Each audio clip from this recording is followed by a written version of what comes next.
Bonsoir à tous, c'est un plaisir de vous retrouver pour notre nouveau webinaire en direct donc des studios by Valumène.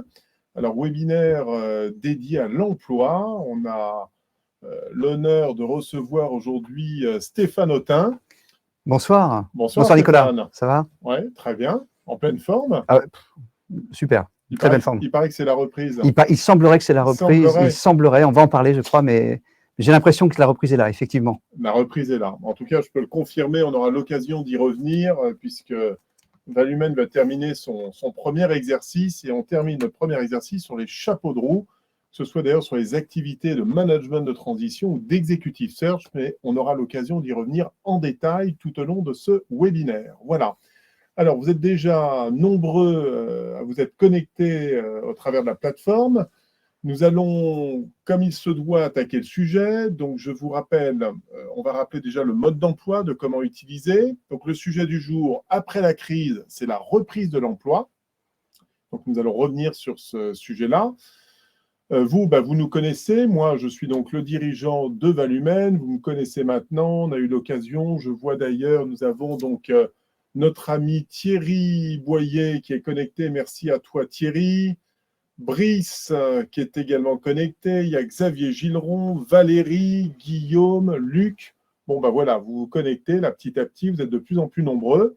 Merci à vous. Stéphane, tu te présentes en quelques mots? Oui, en quelques mots. Donc, Stéphane Autin, je suis directeur Executive Search au sein du cabinet Valumène. J'ai rejoint l'équipe il y a quelques mois. C'est pas en juin, en mai, juin, pour travailler sur quelques sujets de recrutement, puisque déjà, la reprise pointait son nez, on va dire ça comme ça. Voilà. Et donc, j'ai rejoint l'équipe il y a quelques mois. Je crois qu'on n'a pas arrêté depuis les débuts, et c'était une continuité avec des recrutements, des rencontres. Enfin, c'est vraiment une très belle activité avec une équipe, on aura peut-être l'occasion d'en parler, avec laquelle on travaille. L'objectif étant pour nous de développer cette activité plus encore, en plus sur un terreau favorable, puisqu'on est dans un contexte de croissance, on est dans un contexte où les entreprises ont envie de nous solliciter sur ces sujets-là. Donc, on va un peu expliquer ce qu'on fait. La manière, à la fois la manière, c'est-à-dire notre patte Valumène, comment on pratique finalement l'activité d'executive search, de chasse notamment, puisqu'on va beaucoup s'appuyer sur la chasse. Quelles sont nos valeurs, nos outils, nos moyens, quels sont les secteurs d'activité sur lesquels on intervient, les postes, la nature des postes sur lesquels on va... Les régions qui sont plus ou moins attractives. Ça ne va pas manquer de sujet. Et d'ailleurs, on vous le rappelle, l'objectif de ce webinaire, c'est de participer. Donc, n'hésitez surtout pas à poser vos questions. Je rappelle que c'est le petit onglet. Donc, on va aller tout de suite sur comment utiliser Livestorm pour ceux qui ne connaissent pas encore. Vous avez une partie chat et questions. Alors, le chat, c'est en bas à droite, normalement, de votre écran. Vous le voyez ici. Et donc là, vous avez la possibilité tout simplement de chatter entre vous. Voilà, je vois, ça y est, bonsoir, tout le monde se connecte. Et moi-même, d'ailleurs, vous voyez, on va pouvoir également communiquer. Deuxième onglet en bas à droite, vous avez la partie questions. Donc surtout, vous n'hésitez pas à poser vos questions. Et vous avez un énorme avantage, c'est que vous pouvez voter sur les questions les plus intéressantes qui permet de faire remonter celles qui vont obtenir le plus de votes en tête de liste. Et l'objectif, bien évidemment, ça va être de répondre aux questions, d'échanger. Et vous-même, vous pouvez répondre à travers le chat. C'est tout l'intérêt de cette plateforme et de la technologie aujourd'hui. Donc, voilà pour l'utilisation de Livestorm. Alors, le sujet, on y vient. Les slides arrivent. Nous avons nos producteurs de l'autre côté qui nous aident dans cette animation de ce webinaire. Donc, après la crise, c'est la reprise de l'emploi. Alors, avant d'attaquer le sujet, on va revenir tout de suite sur la slide suivante pour revenir quand même sur quelques données chiffrées, notamment les indicateurs économiques, Stéphane. Bon, vous le savez qu'après cette période liée à la crise sanitaire, on a eu une décroissance extrêmement violente. Alors, je dirais que dans notre malheur, le monde entier a été impacté, donc tout le monde, je dirais, a décroché dans des proportions plus ou moins proches. Et c'est vrai qu'en 2021, on a eu un rebond spectaculaire puisqu'on annonce une croissance économique qui devrait être au-delà même des 6,3% pour deux raisons. La première raison, on y viendra tout à l'heure, c'est qu'il y a eu un investissement, on va dire, massif de l'État français. C'est le fameux « quoi qu'il en coûte » de notre président de la République. Alors, nous ne jugerons pas aujourd'hui si c'était bien, pas bien, et on ne rentrera pas dans ce débat-là. C'est un fait, on a injecté des centaines de milliards d'euros dans l'économie, je le rappelle au travers du prêt garanti de l'État, le fameux PGE pour les entreprises, dont un grand nombre d'entreprises ont utilisé cette manne financière qui avait le mérite de coûter peu cher, mais surtout de ne pas impacter le dirigeant par ses cautions personnelles, puisque c'est l'État qui garantit le prêt à hauteur de 90%, et c'est la banque principale de chacune des entreprises qui assure les autres 10%. La caution des dirigeants n'ont pas été demandées dans le cadre de ces prêts-là. Le deuxième sujet, c'est qu'il y a eu des aides massives au niveau du chômage partiel. On en a longtemps parlé et encore dernièrement, puisque notre ministre de l'économie, Bruno Le Maire, a indiqué que les secteurs impactés par la 5e vague allaient bénéficier à plein à nouveau d'un certain nombre d'aides pour soutenir les entreprises qui sont impactées. On parle à nouveau dans le secteur, évidemment, des boîtes de nuit pour les jeunes. On va parler aussi dans les secteurs liés à tout ce qui est les événements, j'allais dire, de fin d'année, tout ce qui touche aux cocktails, aux fêtes de fin d'année qui ont été annulées massivement et dont les traiteurs, enfin toutes les agences de communication, tous ceux qui sont dans l'événementiel sont à nouveau très impactés et on a une pensée toute particulière pour eux. Donc vous le voyez, 2021, c'est une croissance importante, 6,3, et qui devrait se maintenir à un niveau assez élevé. 6,3, c'est exceptionnel. On n'a pas connu ça depuis, je ne sais pas quand d'ailleurs, mais depuis plus de 40 ans. Depuis très longtemps, effectivement. Il y a un effet rattrapage. Oui, absolument. Voilà. Le taux de chômage, alors ça c'est intéressant, Stéphane, puisque c'est vrai que depuis 15 ans, et le président de la République l'a rappelé hier, jamais la France n'avait atteint un taux aussi bas, puisque nous sommes tombés à 7,8% aujourd'hui au niveau de notre taux de chômage. Donc, on n'avait pas vu ça depuis 15 ans. On verra quels sont les postes, quelles sont les catégories qui en bénéficient le plus aujourd'hui. Pourquoi est-ce que ce taux diminue et quelle va être, j'allais dire, la tendance. Au niveau des créations d'emplois, c'est aussi un record en 2021. Je regardais encore dans les Échos il y a quelques temps avec l'APEC, où aujourd'hui, on va créer cette année, en 2021, un peu plus de 498 000 emplois, et notamment l'emploi des cadres qui se porte très bien. On y reviendra tout à l'heure, puisqu'on va aborder un petit peu ces sujets, notamment sur les métiers qui tirent le plus leur épingle du jeu, et on verra que c'est intéressant parce que c'est aussi une conséquence et directement corrélée non seulement au plan de relance, et ça tient compte bien évidemment de la crise sanitaire qui a provoqué un grand nombre de changements, mais on rentrera dans le détail. Alors pour 2022, Stéphane, on annonce une croissance forte, 3,7%, alors bien moins que 2021, mais on va dire on va rentrer à nouveau dans une phase un peu plus normale, mais 3,7%, je précise quand même que sur les 15 dernières années, on n'a jamais dépassé les 3,1%, donc ça reste un taux qui est quand même un taux de croissance qui est important. Alors, le paradoxe de tout ça, c'est que le chômage, d'après nos économistes, devrait légèrement augmenter. Alors, on se demandait pourquoi, d'ailleurs, avec Stéphane, en préparant cette émission. La raison, quand on regarde, c'est qu'on a encore, je dis encore parce que ça ne va pas durer très, très longtemps, mais on a la chance d'avoir encore beaucoup de jeunes en France et on a une arrivée massive de jeunes en 2022. Bon, voilà, donc il va y avoir un afflux extrêmement important. Cet afflux, même si on est dans une dynamique très forte, on n'aura pas forcément tous les emplois prêts pour accueillir toute cette manne. Et par définition, on va avoir un taux de chômage qui devrait à nouveau un petit peu revenir aux alentours de 8,4, 8,6%, avant sans doute d'infléchir à nouveau et de rediminuer. Voilà, on sera dans une zone, on va dire, un peu de temporisation, de palier, on pourrait appeler ça. Mais en tout cas, on va rester à un niveau élevé. Et moi, je le répète quand même, on annonce plus de 800 000 créations d'emplois, ce qui serait à nouveau un record et une hausse considérable. Je précise juste qu'au niveau du chômage, ce qui est important, ce n'est pas tellement le taux de chômage, c'est en fait de ne pas y rester trop longtemps. Le vrai fléau du chômage, c'est d'y rester extrêmement longtemps. Oui. Absolument, absolument. Et puis, ce qui se passe, c'est qu'en fait, quelqu'un qui est au chômage temporairement, bon, ça arrive à beaucoup d'entre nous, hein, c'est assez fréquent. Et à partir du moment où la personne rebondit assez aisément dans un marché de l'emploi très dynamique, au fond, c'est pas problématique, ça ne pose pas, c'est pas un souci. En revanche, des personnes qui restent durablement au chômage, c'est très compliqué parce qu'il faut remettre la personne en dynamique. Elle s'éloigne de l'emploi, elle a moins de compétences, il faut qu'elle en acquiert de nouvelles, en plus dans un environnement très mouvant où on voit que les compétences sont essentielles. Et donc, le fait de garder des personnes au chômage durablement, c'est absolument pas une bonne nouvelle.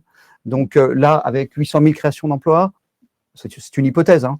On peut se dire que les jeunes qui arrivent sur le marché de l'emploi auront plus de facilité pour trouver du travail et que ce sera un chômage de courte durée. Enfin, en tout cas, c'est une hypothèse qu'on peut émettre. Donc, en gros, la transition, si on voulait faire un jeu de mots, doit être la plus courte possible. Absolument.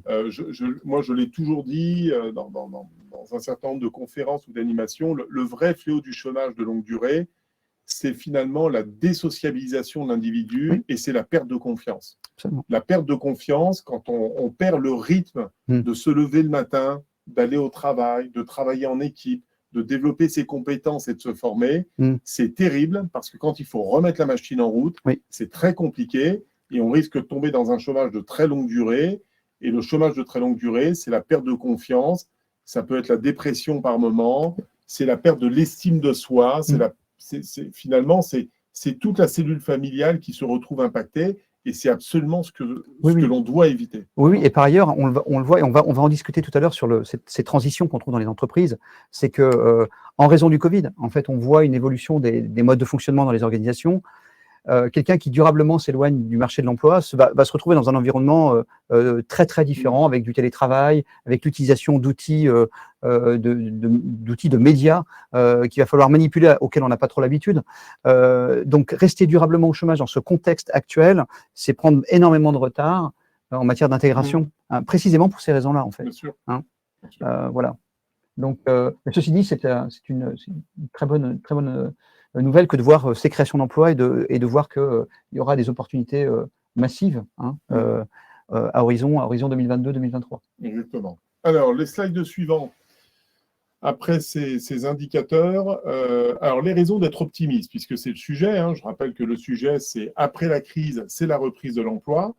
On repasse rapidement. Vous savez qu'on a un plan de relance en France qui a été initié par le président de la République, un plan on va dire, aux alentours de 100 milliards d'euros. On rappelle qu'il y a 40 milliards d'euros qui ont été versés par l'Europe. C'est le fameux plan, le plan de relance européen. On a 60 milliards d'euros qui ont été versés par l'État. Voilà. Et vous allez voir, ce plan, il concerne plusieurs points. Bon, il y a évidemment tout ce qui concerne la transition écologique. L'objectif étant, je le rappelle, d'atteindre ce que l'on appelle la neutralité carbone en 2050. Donc, l'État investit, subventionne massivement, finalement, pour assurer cette transition écologique et avec un objectif en 2050 d'atteindre cette neutralité carbone. Il y a un deuxième pilier majeur, et c'est important pour notre économie, c'est la compétitivité des entreprises. Il y a eu la baisse des impôts de production, mais c'est surtout le soutien à la recherche, à la formation, au développement des compétences, à la valorisation des savoir-faire. On a tout ce qui touche à la cohésion, vous savez, le fameux plan Ségur. On l'a vu sur l'employabilité également des jeunes et des plus vulnérables, le soutien aux personnes précaires pour avoir cette cohésion d'ensemble. On a ensuite, sur le slide suivant, le troisième pan, j'allais dire, c'est la stratégie d'accélération pour l'innovation. On y viendra d'ailleurs, Stéphane, c'est sur la digitalisation. Oui. Je crois que c'est un secteur aujourd'hui qui investit massivement et on le ressent très clairement sur le marché. Et on le ressent très clairement. Alors, effectivement, on le voit au travers des offres de postes que l'on a aujourd'hui. Alors, ce n'est pas les seuls, évidemment, mais sur le domaine de l'IT, sur le domaine des nouvelles technologies, sur le domaine de la data, on voit une explosion de ces postes-là, tout simplement parce que l'effet Covid fait qu'à un moment donné, les entreprises ont eu comme obligation d'accélérer leur digitalisation, d'accélérer leur projet data, ne serait-ce que pour développer des relations avec leurs clients. optimiser la relation client, voir les comportements des clients au travers des achats en ligne. Et donc, on voit que les entreprises qui n'étaient pas prêtes avant la crise du Covid investissent là et sont obligés de recruter des personnes, qui plus est des personnes confirmées, des personnes qui ont déjà un savoir-faire, qui ont déjà des compétences. Donc, ce phénomène d'accélération, il se traduit très concrètement aujourd'hui dans les recrutements et dans les recrutements de profils très, très confirmés sur essentiellement les nouvelles technologies, mais aussi dans le domaine industriel, dans une certaine mesure. Et finalement, en fait, on le voit dans un laps de temps très court. Dans un laps de temps très court. On le voit bien qu'aujourd'hui, on en reparlera dans les ressources humaines, avec la mise en place du télétravail qui est imposé par beaucoup d'entreprises à raison parfois de 2 jours ou 3 jours par semaine. Oui. Bah, c'est sûr qu'il faut qu'on ait une connexion Internet qui fonctionne. Oui. Il faut avoir des écrans portables. Il faut avoir la technologie, le débit nécessaire pour pouvoir justement faire passer tout ce flux massif qu'il y a aujourd'hui. Et tout ça, bah, évidemment, c'est la digitalisation. Absolument. Et c'est l'un des sujets d'avenir. Voilà, et puis tu parlais à l'instant des ressources humaines. Les ressources humaines, finalement, sont là pour accompagner ces transformations digitales. Et on voit que ces métiers-là sont aussi des métiers qui sont aujourd'hui très tendus, hein, parce qu'on a besoin aujourd'hui à la fois des technologies pour pouvoir organiser, mettre en œuvre ces relations entre entreprises et salariés, mais on a aussi besoin d'avoir des ressources humaines pour pouvoir accompagner la montée en compétences des acteurs, notamment sur ces sujets-là. Donc effectivement, cette accélération de l'innovation a des effets très bénéfiques sur l'emploi. Voilà. J'en profite avant d'aborder les autres points. Vous avez un petit sondage en bas à gauche sur votre onglet, à gauche de questions. La question qui vous est posée, premier sondage du soir, c'est « Êtes-vous actuellement en télétravail ?» Donc, je vous invite à répondre, c'est intéressant. Oui, absolument. Dites-nous si vous faites actuellement du télétravail dans votre entreprise ou dans votre activité actuelle. Ce sera intéressant de savoir à quel pourcentage on se situe ce soir. N'oubliez pas aussi de poser vos questions. N'hésitez pas, on aura le plaisir d'y répondre avec Stéphane tout à l'heure. Et donc, on reprend le fil d'actualité. Donc, il y avait un troisième pilier dans ce plan, c'est l'investissement stratégique dans le secteur de l'industrie. Vous savez qu'on parle énormément de réindustrialisation. Alors, c'est encore une des conséquences de la crise sanitaire, tout ça. C'est que quand on s'est aperçu qu'un peu, j'allais dire de manière assez naïve, qu'on était infoutu d'avoir des masques dans le pays, qu'on était infoutu d'avoir des blouses, qu'on était incapable d'alimenter l'ensemble des cliniques, des hôpitaux pour pouvoir faire face à la première à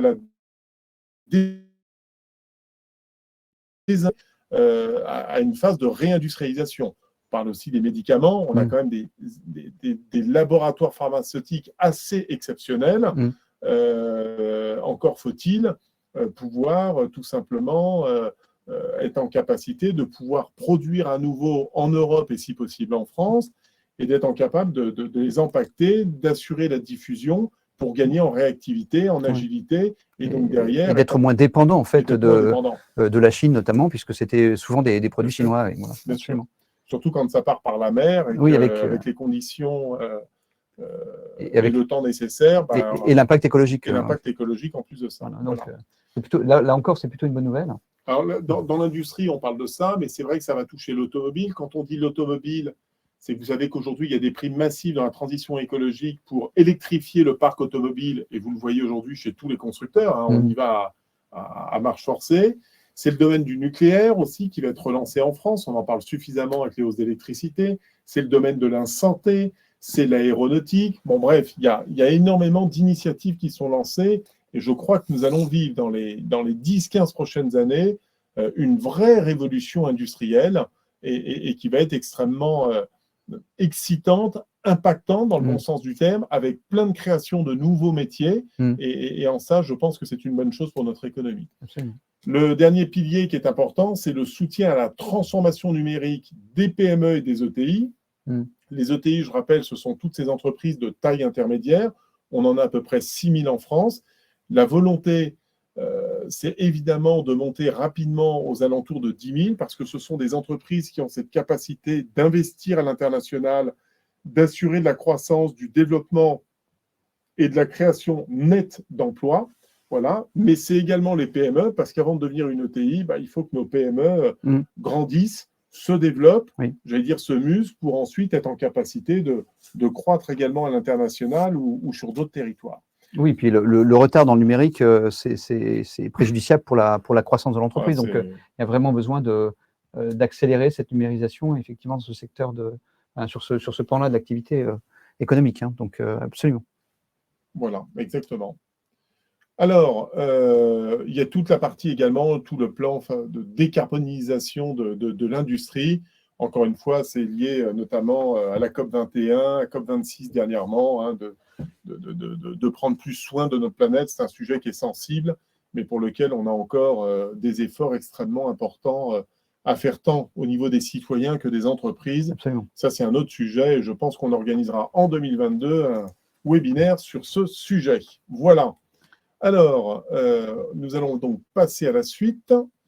Alors, on va regarder au passage nos petits sondages.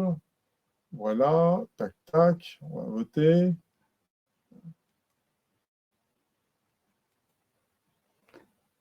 Voilà, alors pour le moment, c'est assez intéressant. Êtes-vous actuellement en télétravail? Eh bien, c'est non à 53% et oui à 47%. Ah oui, On incroyable. voit, donc c'est presque 1 sur 2. Donc intéressant. Continuez de voter. Je vous en prie, sur l'onglet sondage, je vous rappelle qu'il se trouve en bas à droite. Et pour poser vos questions, eh ben, écoutez, n'hésitez pas. On se fera un plaisir d'y répondre. Alors, les métiers qui vont recruter en 2022, Stéphane. Alors, eh bien, du coup, ça ne va pas vous surprendre. On va retrouver tout d'abord les métiers de l'IT et du digital, tout simplement pour les raisons qu'on évoquait tout à l'heure, c'est-à-dire de modernisation des systèmes d'information, d'optimisation de ce système d'information, pouvoir interagir avec le client, interagir en interne, développer le télétravail dans l'organisation, etc., etc. Donc, les métiers des IT et du digital, on peut mettre là-dedans aussi tout ce qui tourne autour de la sécurité des systèmes d'information. On voit que si le système n'est pas optimisé, n'est pas sûr, ça peut avoir de graves conséquences pour les entreprises. Donc, on voit beaucoup de besoins sur ce sujet-là, sur toute la chaîne des métiers des IT aujourd'hui. Hein. Donc ça c'est un métier, j'allais dire, ce sont des métiers classiquement impactés hein, par la croissance du fait, effectivement, cette digitalisation. Quel type de poste, si on devait rentrer un poil plus en détail sur la partie IT digitale? Alors, sur la partie digitale, on va retrouver tout ce qui tourne autour de... Alors, vous avez des métiers, par exemple, autour de la transformation. Je vois par un poste qu'on traite aujourd'hui qui est de responsable d'une BU Cloud et Data. C'est accompagner une entreprise dans le développement d'offres data et cloud à destination des entreprises, pour les raisons qu'on évoquait précisément. Donc, ça, c'est un exemple très concret de poste à pourvoir. On va retrouver aussi des métiers très techniques. Les experts, architectes, réseau sécurité, responsables infrastructure, tout ce qui tourne autour de la production. Hein, voilà. Tout ce qui tourne autour de la cybersécurité. Sécurité, cybersécurité. On va retrouver... alors, il y a des postes qui sont aussi très massivement présents, mais j'allais dire comme d'habitude, les responsables de projets informatiques, MOA, MOE, voilà. Et puis, on va retrouver aussi, alors peut-être dans une moindre mesure, mais les métiers de l'agilité, hein, qui se développent aussi, qui font partie des métiers des IT, hein, par exemple. Donc, voilà, les métiers des IT et du digital, voilà, ça fait partie des métiers très en tension. On va retrouver aussi les métiers des opérations, de la supply chain et de la logistique, tout simplement parce qu'aujourd'hui, et on le voit, quand on fait ces achats de Noël, maintenant on les fait plutôt en ligne. Quand on est aujourd'hui sur l'achat courant, eh bien on va beaucoup, j'allais dire, acheter en ligne. Et donc, mécaniquement, les métiers qui tournent autour des opérations, la supply chain et la logistique, sont des métiers qui sont en tension. Hein, et on le voit d'ailleurs, on a aujourd'hui un poste à pourvoir, 2 postes à pourvoir aujourd'hui dans notre environnement sur la partie logistique ou supply. Donc voilà, on va retrouver les métiers des ressources humaines. Là encore, on l'évoquait, une montée en compétences nécessaire de la part des entreprises sur la partie technologique, sur l'accompagnement au changement, sur des organisations qui sont en train de se transformer. Donc, les ressources humaines sont très, très présentes pour accompagner ces enjeux de transformation et de changement. Donc, les métiers des RH, finalement, sont très, très présents dans ce contexte un peu de comment dire, d'évolution, de transformation. Et du coup, il y a pas mal d'opportunités sur ces sujets-là également. Enfin, sur les métiers de la finance, mais peut-être sur ce sujet-là, Nicolas, tu peut-être un peu plus une lecture un peu plus Oui, poussée sur le sujet, sur la partie finance. Oui, on le voit bien, les métiers de la finance sont très, très impactés. On le voit bien hein, toutes les entreprises qui ont fait des demandes de prêts et qui doivent commencer à rentrer maintenant dans le rééchelonnement de la dette, dans le remboursement du prêt PGE, dans la restructuration, dans les impacts avec les aides, la finance est évidemment extrêmement impactée. D'ailleurs, que l'entreprise se porte bien ou qu'elle soit dans une phase de croissance intense avec un très fort développement, les métiers de la finance sont très impactés. On le voit, je crois que chez Valumène, on a encore mené pas loin de 5 missions rien que sur le mois dernier sur les aspects financiers. Bon. Alors, on le voit aussi sur la partie acquisition, M&A par exemple, hein, où on voit aussi pas mal de postes sur cette partie fusion-acquisition, pour lesquels il y a effectivement des besoins importants aujourd'hui au sein des entreprises. Exactement. Alors, les métiers, tout ce qui touche aux opérations à supply chain logistique, de toute façon, je crois qu'on le vit tous au quotidien. Clairement. Il n'y a qu'à voir les commandes aujourd'hui passées par Internet. C'est tout simplement, c'est colossal. Oui. Stéphane me faisait remarquer que lui-même se faisait même livrer maintenant le dimanche. Oui. C'est incroyable, on travaille le dimanche en France. Oui, absolument. J'étais très surpris de voir un livreur arriver un dimanche matin pour livrer ses colis. Donc, ça, c'est vraiment un phénomène. Et on voit ce phénomène de digitalisation, finalement, s'exprimer. C'est une chaîne de valeur, en fait. Hein, à la fois la digitalisation des rapports des personnes dans l'entreprise, hein, le développement du télétravail, mais c'est aussi la digitalisation de nos actes de consommation qui font qu'à un moment donné, ça se traduit par des besoins supplémentaires sur la partie logistique, sur la partie supply. Donc ça, c'est vraiment un phénomène, je pense, qui n'est pas conjoncturel, mais vraiment structurel. Ça va aller crescendo. Et à l'inverse, on va retrouver des métiers alors non pas en tension, mais justement un peu en déshérence. Les métiers, par exemple, dans les centres commerciaux, où là, il y aura peut-être aujourd'hui des difficultés à amener finalement les clients dans les grands supermarchés, parce que les gens préféreront acheter en ligne.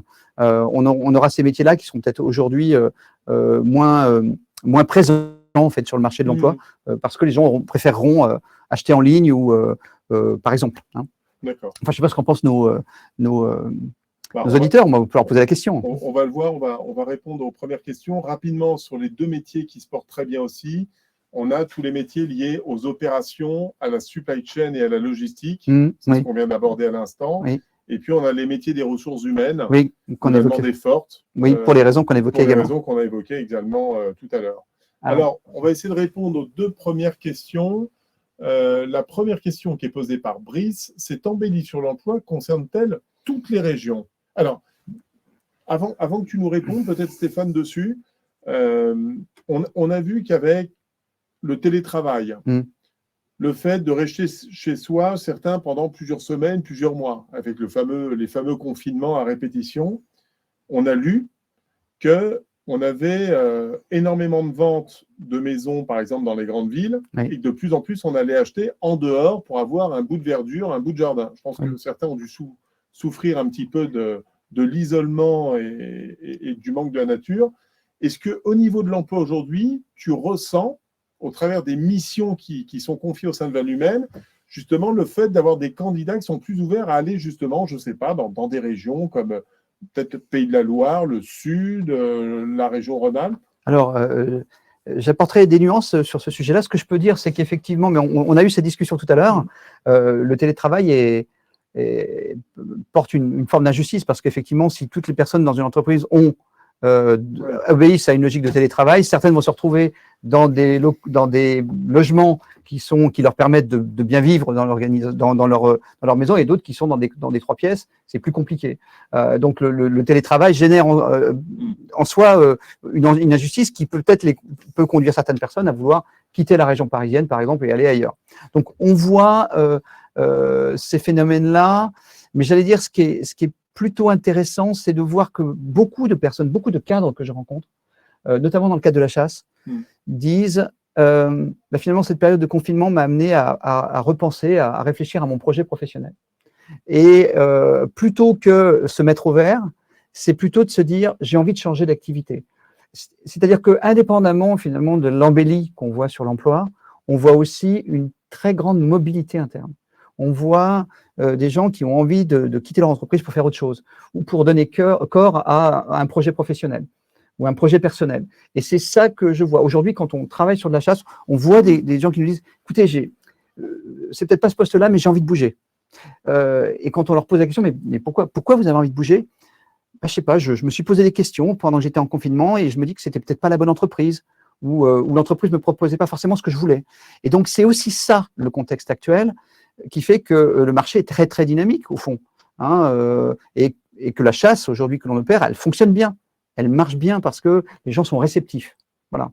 Et donc, c'est plus que la localisation géographique, c'est plus le projet de vie, en fait, qui est mis en avant. Et ce projet de vie fait qu'à un moment… Ah oui, ça c'est clairement ressenti, avec, je ne sais pas si on l'abordera, mais des tensions, y compris sur le salaire, hein, puisque du coup, finalement, les cadres qui s'en vont génèrent finalement des besoins importants. Ces besoins importants ne sont pas toujours pourvus, donc il y a une inflation en matière de rémunération qui est aussi très, très présente sur certains métiers.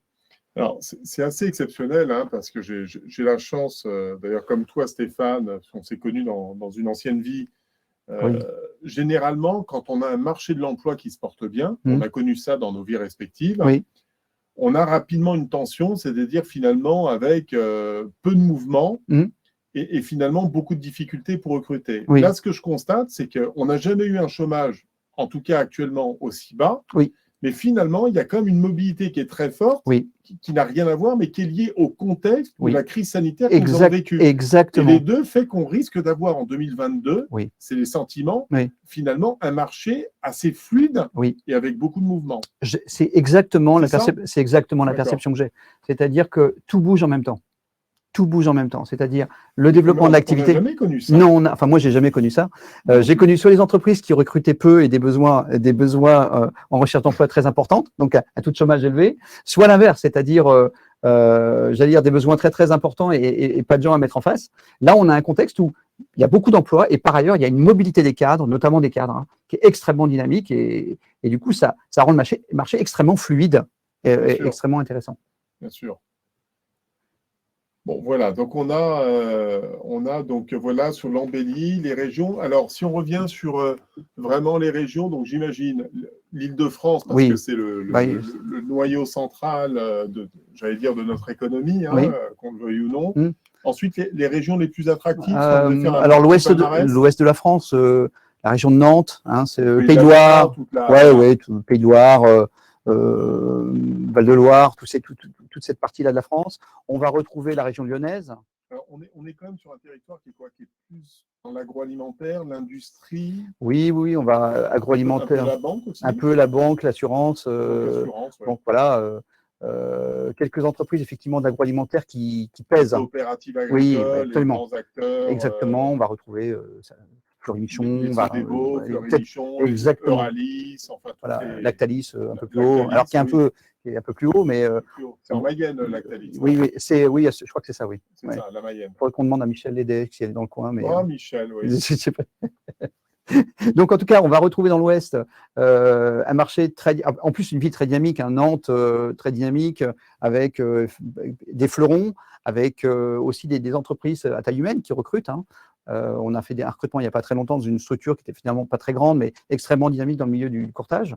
Non, mais attends, Stéphane, il faut le dire, il n'y a pas que les grands noms. Non, mais justement. Il y a aussi plein de très belles PME, exactement, qui sont dynamiques, qui n'ont peut-être pas la notoriété de certains grands groupes, mais pour lesquels on a des jobs et des missions très intéressantes. Absolument. Et du coup, Nantes fait partie de ces zones où on a des ETI, des PMI dynamiques, un réseau, un tissu économique intéressant, avec justement pas mal de potentiel. On va retrouver donc la région parisienne.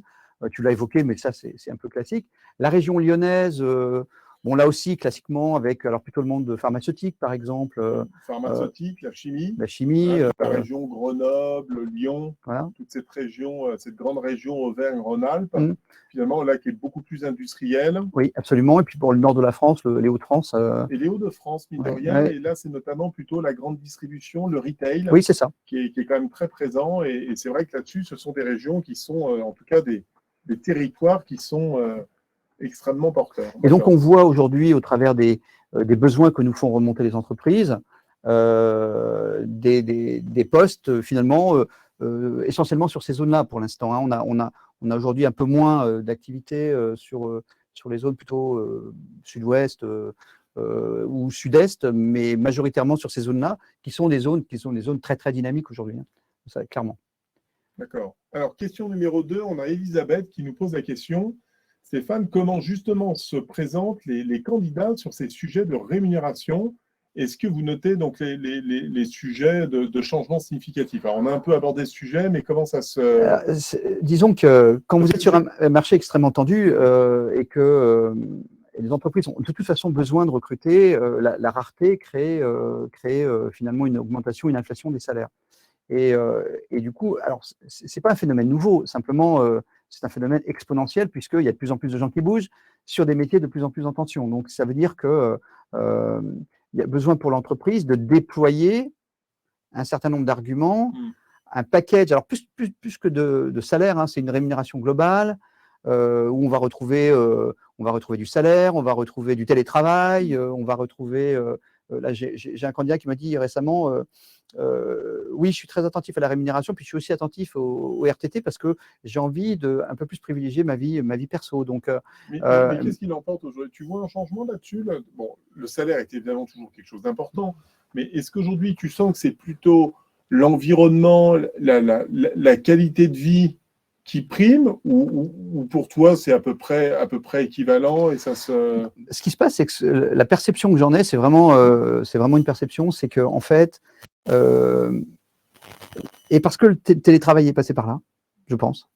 C'est j'ai envie de continuer à exercer mon activité, mais en étant plus chez moi et en ayant un rapport travail vie personnelle beaucoup plus équilibré. Donc, en fait, le télétravail a peut-être mis des mots sur finalement la volonté qu'avaient les gens de continuer à travailler tout en préservant ou maintenant leur vie familiale. Donc, c'est peut-être ça qui a changé en réalité.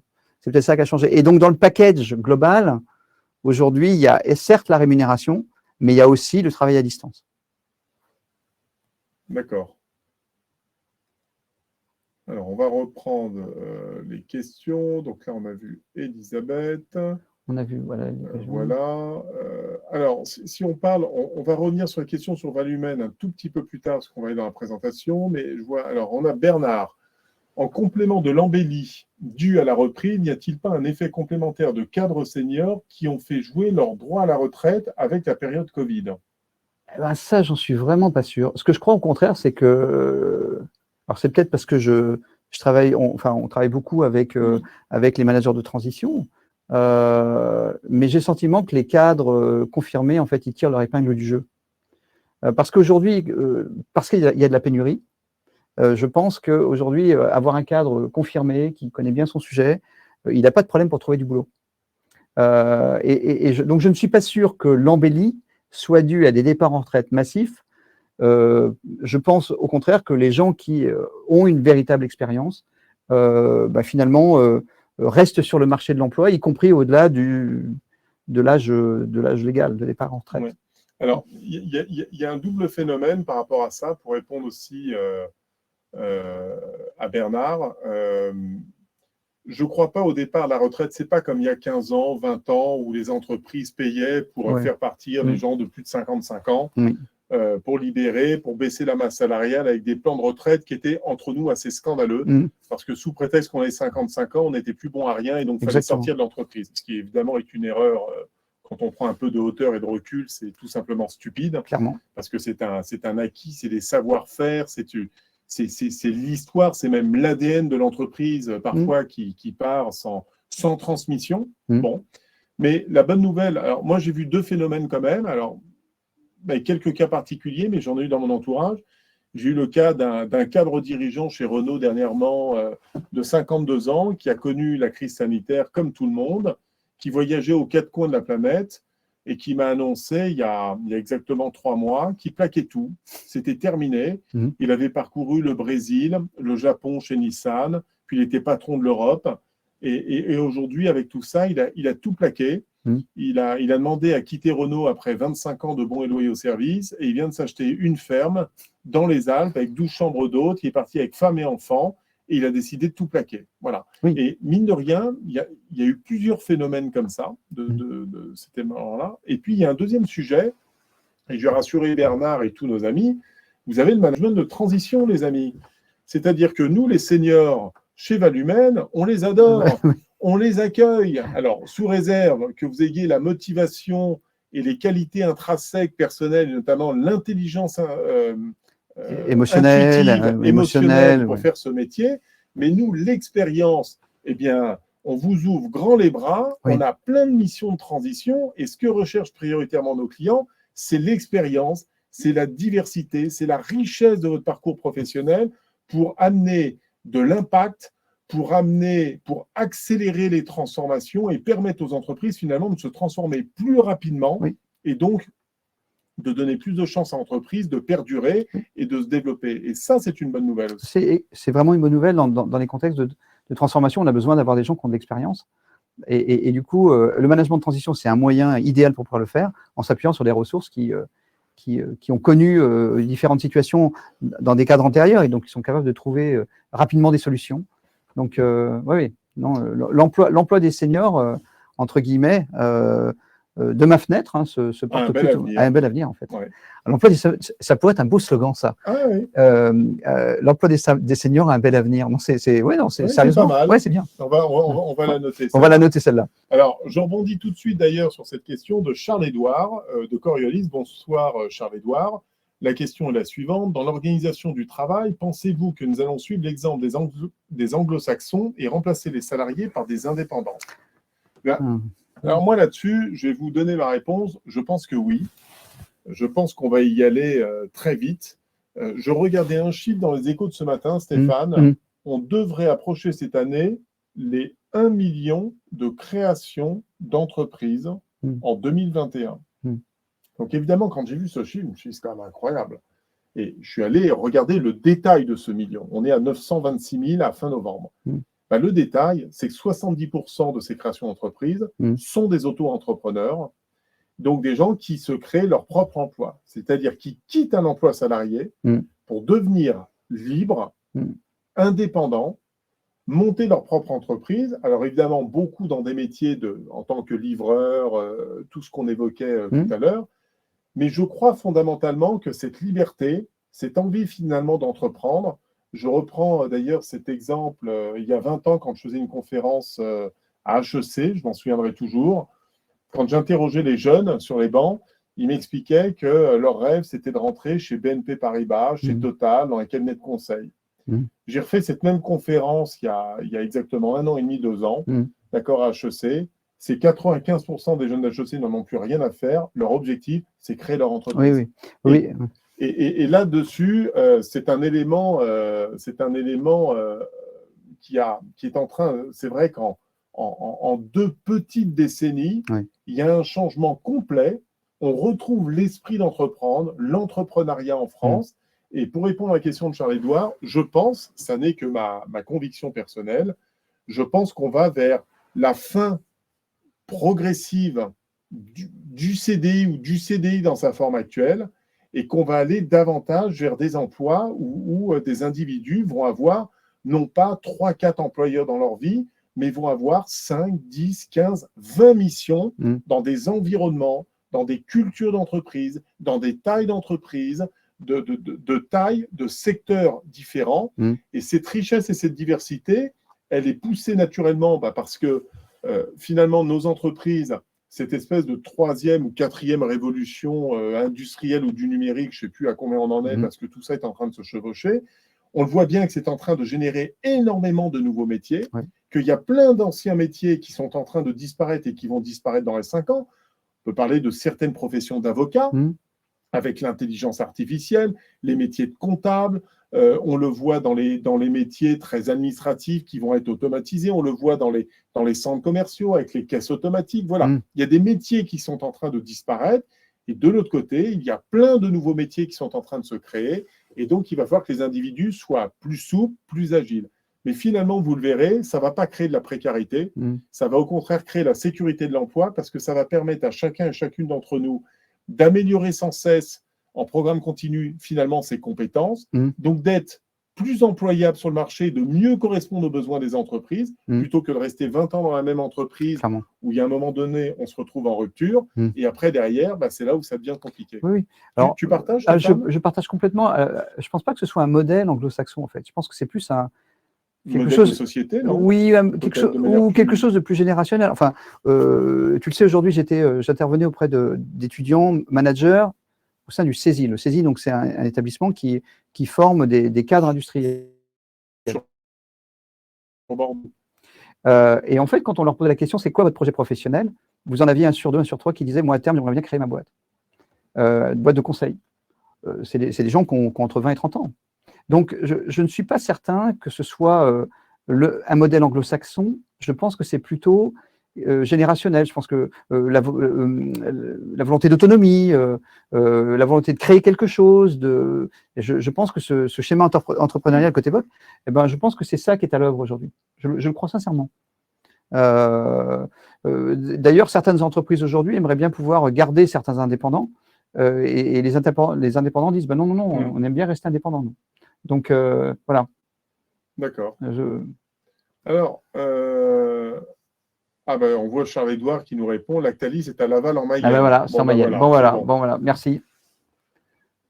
Et la production de fricadelles dans le Nord. Ah bah Xavier, oui, ça voilà. On reconnaît bien notre ch'ti là On reconnaît le ch'ti, ouais. On reconnaît le ch'ti, la fricadelle et la bière, mon cher Xavier. La bière. Bon.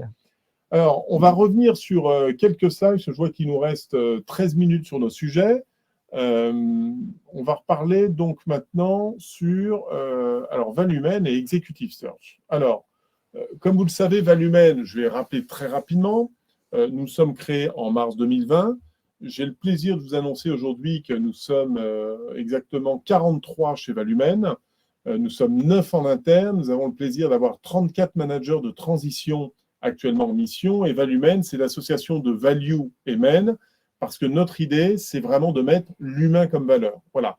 Autant on attache énormément d'importance au savoir-faire, à l'expertise, au métier qu'on a évoqué tout à l'heure avec Stéphane, mais pour nous, le plus important, c'est l'adéquation entre une personnalité et une culture d'entreprise pour répondre aux enjeux de transformation de nos clients. Voilà. Que l'on fasse d'ailleurs du management de transition ou que l'on décide de l'executive search, effectivement, au travers des différents CDI. Alors, on veut être en fait finalement des diffuseurs de talents. J'espère qu'au travers de vos échanges avec toute l'équipe Valumen, qui s'est créée finalement en très peu de temps, eh bien, vous aurez le plaisir de pouvoir échanger, partager. Et d'ailleurs, je vous invite tout de suite, n'oubliez pas, le meilleur moyen de suivre l'actualité de Valumen, de suivre nos missions que nous diffusons, on est l'un des rares cabinets à diffuser nos missions de transition et d'executive search, c'est d'aller sur la page LinkedIn Valumen, de vous y abonner, voilà, de suivre les actualités, de partager, de commenter, et ça vous permettra effectivement de suivre notre actualité et de pouvoir participer à l'aventure. Alors, au niveau de l'offre, on est structuré sur une offre, on a 3 offres au sein de Valumen. L'activité de management de transition, l'activité d'executive search. Alors, on est plutôt positionné sur les cadres et cadres dirigeants. On y reviendra. C'est un élément de distinction parce qu'on s'adresse aux projets de transformation. Donc, ça veut dire lourd investissement, fort enjeu, fort impact. Et donc, on va aller chercher des DAF, des DSI, des directeurs de programme, des directeurs de projet, des directeurs de la supply chain, de la conduite du changement pour justement accélérer ces transformations. Et puis, on a une 3e offre qui est pilotée par notre Bertrand Brumel-Jouan, qui est directeur associé chez Valumen et qui s'occupe de toute la partie séminaire de direction pour accompagner les organisations, pour construire leur vision, élaborer leur plan de transformation et faire finalement que cette transformation demain devienne un succès. Alors, sur la partie Executive Search, Stéphane, on va y venir tout de suite, puisque c'est ton domaine, c'est ton projet, ton équipe. Est-ce que tu peux rapidement nous faire la synthèse un petit peu du parcours, comment ça se déroule pour donner ces éléments à nos auditeurs? Alors, un des points que tu as évoqué à l'instant, qui est très important pour nous, c'est de bien se centrer sur le besoin du client. C'est-à-dire qu'on sait très bien que si le besoin n'est pas analysé dès le départ, on propose des mauvais profils, on est en inadéquation, bref, on perd du temps en plus. Hein. Donc, le premier travail, c'est un travail de description de l'activité, description du poste, de façon extrêmement rigoureuse. Ça, c'est un élément très important pour précisément s'assurer de l'adéquation entre le besoin de l'entreprise à un instant T et la recherche d'un candidat. En plus, on est, comme on le disait tout à l'heure, on est sur des postes d'un certain niveau, donc on est quand même un petit peu sur du cousu main. Hein. On est quand même sur des postes qui sont très spécifiques, et donc on a besoin d'avoir des candidats qui soient à la hauteur des besoins exprimés par l'entreprise. Donc on a besoin de faire du travail dans le détail. Il y a effectivement toute la partie établir une stratégie de recherche. C'est à partir du moment où on a défini un besoin de façon extrêmement spécifique, comment allons-nous y prendre? Où allons-nous chercher ces profils? Alors, on peut, évidemment, on peut diffuser les offres de poste, on l'a évoqué, on va les diffuser sur notre page LinkedIn, mais on va surtout beaucoup faire de chasse. Et le travail que je trouve extrêmement intéressant en venant chez Valumen, c'est qu'il y a des synergies incroyables entre le management de transition d'un côté et l'executive search de l'autre. Pourquoi? Parce que finalement, on est dans des activités de sourcing, de recherche de candidats, et on est en permanence parce qu'on a une connaissance des acteurs, ça fait quelques années qu'on recrute les uns et les autres, donc on a des réseaux, on a des connaissances, on travaille avec des personnes, et du coup, on a une capacité à aller chercher des personnes à certains endroits, à solliciter des réseaux qu'on connaît très bien. Et du coup, c'est ça qui nous permet de définir une stratégie adaptée pour répondre à un besoin extrêmement spécifique lié aux besoins de l'entreprise. L'évaluation des savoir-être et des savoir-faire, évidemment, alors ça va passer par des inventaires de personnalité, ça va passer par un entretien aussi relativement serré entre RH et chez nous et puis le candidat. Donc le savoir-être et le savoir-faire sont extrêmement importants pour nous, puisqu'on a conscience, d'autant plus qu'à un certain niveau, c'est pas tellement la technicité qui compte, c'est l'adéquation entre le dirigeant et la personne. C'est vraiment une relation in situ personae, et donc c'est un élément très très important à sentir pour s'assurer qu'effectivement ça fonctionne bien entre dirigeants et collaborateurs de proximité quelque part. Et puis tout le travail de suivi de la mission de bout en bout, du début jusqu'à la fin. Hein, quand tu dis jusqu'à la fin, on parle jusqu'à la fin de la période d'essai? Jusqu'à la fin de la période d'essai. Intégration, oui, fin de période d'essai, c'est vraiment de s'assurer que ça absolument. a bien cranté. Que ça... Exactement, parce que parfois l'entreprise, elle intègre un collaborateur et souvent de façon très involontaire, ne fait pas attention à certains éléments d'intégration, où il y a une incompréhension qui naît au départ, bref,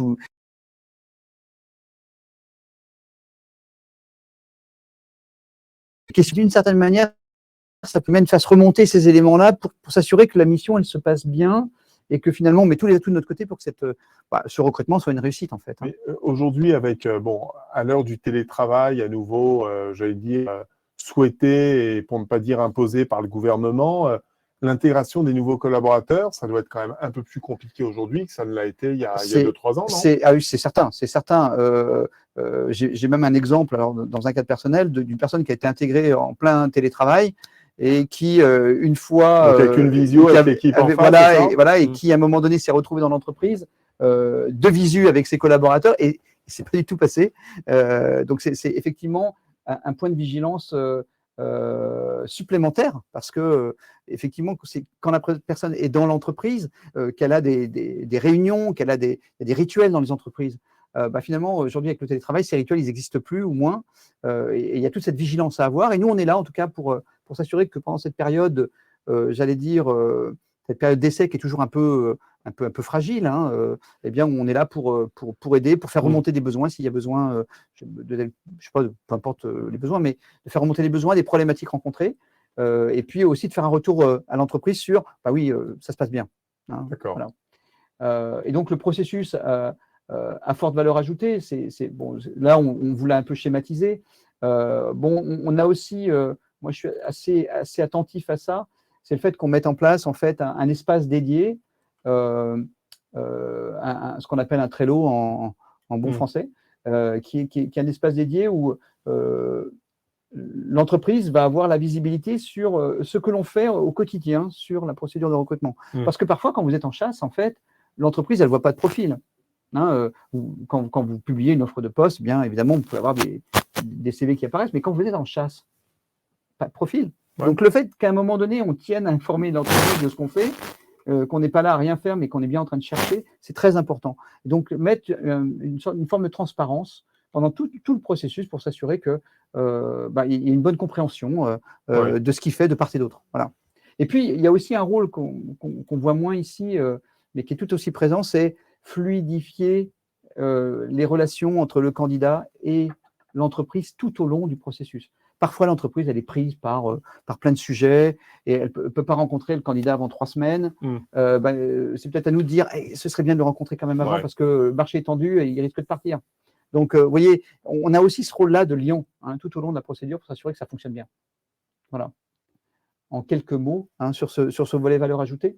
D'accord. C'est notre présence, en fait, au quotidien, avec une attention particulière, à la fois portée auprès du futur salarié, du candidat, et puis de l'entreprise. L'attention aux valeurs des personnes que l'on accompagne, eh bien, c'est tout aussi important, y compris quand on fait des réponses négatives. Il faut qu'on soit aussi bon quand on fait des réponses négatives que quand on dit à un candidat c'est bon, a priori, ça se passe bien. Oui, d'ailleurs, c'est un des sujets qu'on avait abordé avec Stéphane et ça fait partie des valeurs chez Valumène. C'est que chez Valumène, on dit toujours, voilà, on n'affiche pas nos valeurs, mais on essaye de les incarner au quotidien. Et j'aimerais en profiter pour vous le dire en tant que dirigeant de Valumène. Quand on rejette une candidature, quand on présente un manager de transition et que ce dernier n'est pas retenu, c'est d'avoir le courage, et je sais que dans mes équipes, c'est ce qui est fait quotidiennement, c'est d'expliquer pourquoi est-ce que vous n'avez pas été retenu, et parfois même quand un candidat a été pas très bon, tout simplement, lors d'un entretien. Je pense que notre métier aussi, c'est de dire les choses, parce que le seul moyen de progresser, c'est de dire quand ça va bien, mais c'est aussi de dire quand ça ne fonctionne pas. Exactement. Et que si on est dans quelque chose de très policé, on vous dit non, finalement, vous n'avez pas été retenu, voilà, vous étiez 3, vous n'avez pas été choisi. Finalement, ça vous fait une belle jambe parce que vous n'êtes pas en capacité de pouvoir vous remettre en cause. Exactement. Et notre sujet, c'est vraiment de dire les choses. Alors parfois, c'est un peu dur, je le reconnais. On a eu le cas encore hier, Stéphane, avec un de mes collaborateurs. Voilà, il a fallu lui dire avec courage, c'était quelqu'un pourtant d'expérimenté, d'aguerri. Elle a complètement loupé son entretien face au directeur général. Voilà. Elle est arrivée un peu trop sûre d'elle, un peu trop confiante, arrivant un peu comme une experte en position de toute façon, c'est déjà gagné, ils ne peuvent pas se passer de moi.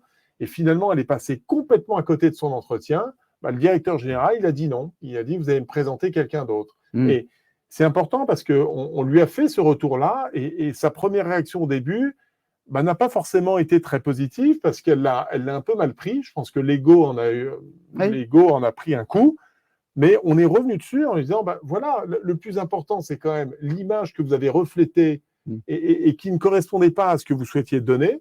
Et au final, vous êtes passé à côté de l'entretien et c'est vous qui perdez la mission. Donc, nous, on a un devoir de vérité. On a un devoir de vérité, de dire les choses justes. Il n'y a pas besoin d'être agressif, d'être violent verbalement. Il faut dire les choses. Et je pense que ce devoir de vérité, il le faut et on continuera chez Valumène à le faire. Je pense que c'est le meilleur moyen pour que tout le monde puisse progresser. Exactement. Et au passage, d'ailleurs, c'est pareil vis-à-vis de nous.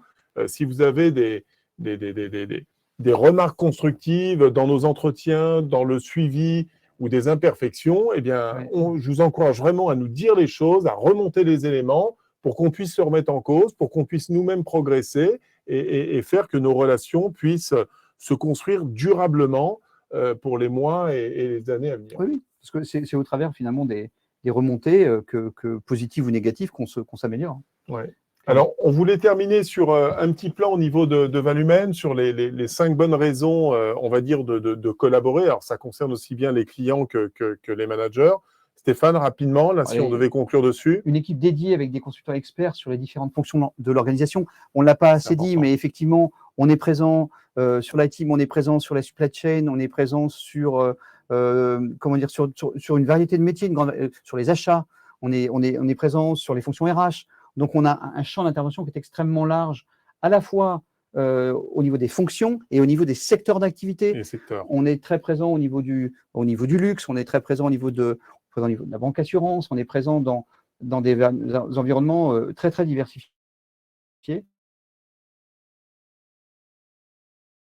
On a à la fois l'expertise en termes de fonction et l'expertise en termes de secteur d'activité. Les autres éléments qu'on peut mettre en avant aujourd'hui, c'est, on ne voit pas très bien la diapo, du coup, une connaissance pointue des processus de recrutement et de chasse. Effectivement, pour ce qui est de l'executive search, d'une part, mais c'est vrai aussi pour le management de transition, on a une expertise en matière de recrutement, elle est connue, reconnue. On parlait avec Nicolas, finalement, de nos expériences antérieures. Ça fait, moi, plus de 20 ans que je recrute et Nicolas à peu près pareil. Donc, ça fait un moment qu'on connaît ces sujets-là, et notamment sur des profils de haut niveau. Et donc, si vous voulez, on a aussi cette capacité à avoir un effet miroir vis-à-vis de nos clients en disant là, ça risque d'être compliqué. On a un vrai devoir de conseil, y compris vis-à-vis des clients, quand ils ont une offre de poste qui est un peu déraisonnable en termes de profil, en termes de rémunération. On a ce retour critique qu'on peut faire. Je crois que c'est un élément important quand on veut travailler avec une entreprise. La méthodologie rigoureuse, on ne reviendra pas dessus parce qu'on l'a évoqué, mais je crois que c'est très important de dire qu'on est carré, on essaye de l'être en tout cas sur l'ensemble des processus qu'on met en place. Sur le volet budgétaire, on essaie de faire de sorte d'avoir quelque chose de très très simple. On est sur des logiques forfaitaires. Voilà. Il n'y a pas de surprise à la fin. Le candidat, l'entreprise, elle sait dès le départ. Elle maîtrise son budget. Elle sait combien elle va payer. Le système est un système forfaitaire tout à fait transparent, simple à comprendre. Donc il n'y a pas de problème. Et enfin, Nicolas l'a évoqué, en tant que Valumène, on est des chasseurs de talents et on met l'humain au cœur de nos préoccupations. Voilà. Bon, écoutez, voilà, je crois qu'on arrive déjà au terme de cette émission. Il est 19h. Comme vous le savez, on commence et on termine à l'heure. D'abord, on voulait vous remercier. Vous avez été nombreux, vous avez posé beaucoup de questions. J'espère qu'on a su répondre, en tout cas, à ce grand nombre de questions. Je vous rappelle, pour les quelques minutes qui restent, vous avez la partie sondage. N'hésitez pas à répondre et à mettre vos commentaires directement. Et je vous le rappelle, le meilleur moyen pour nous suivre, c'est LinkedIn. C'est là où nous publions nos actualités, nos vidéos depuis le studio, les webinaires et surtout, vous retrouvez l'ensemble des posts, que ce soit en management de transition ou en executive search. Et c'est le meilleur moyen de pouvoir justement partager, répondre et faire jouer le réseau à plein. Voilà, donc n'hésitez pas, abonnez-vous sur la page Valumène, faites parler de Valumène, transmettez auprès de vos communautés. Voilà, allez, je vais le dire, j'en profite, je suis le fondateur, c'est le cabinet qui monte en ce moment. On parle de nous et on va continuer. Voilà. En tout cas, on vous souhaite de très belles fêtes de fin d'année. Personnellement, je vous souhaite de joyeuses fêtes de Noël. Profitez-en bien, prenez soin de vous, de vos familles, de vos proches. On aura l'occasion de revenir sur nos vœux. Et on vous dit à l'année prochaine pour un prochain webinaire avec un programme bien chargé en 2022 et des sujets tout aussi passionnants. Stéphane, merci. Merci Nicolas. À très vite. À très bientôt. Je sais qu'on a plein de chasses. Suivez-nous sur LinkedIn parce qu'il y a beaucoup de chasses qui arrivent. Vous allez voir, il y a des choses qui vont sortir incroyables. Plein de belles choses. Allez, merci à vous. Très belle soirée et à très bientôt, les amis. Merci. Très bonne soirée à vous.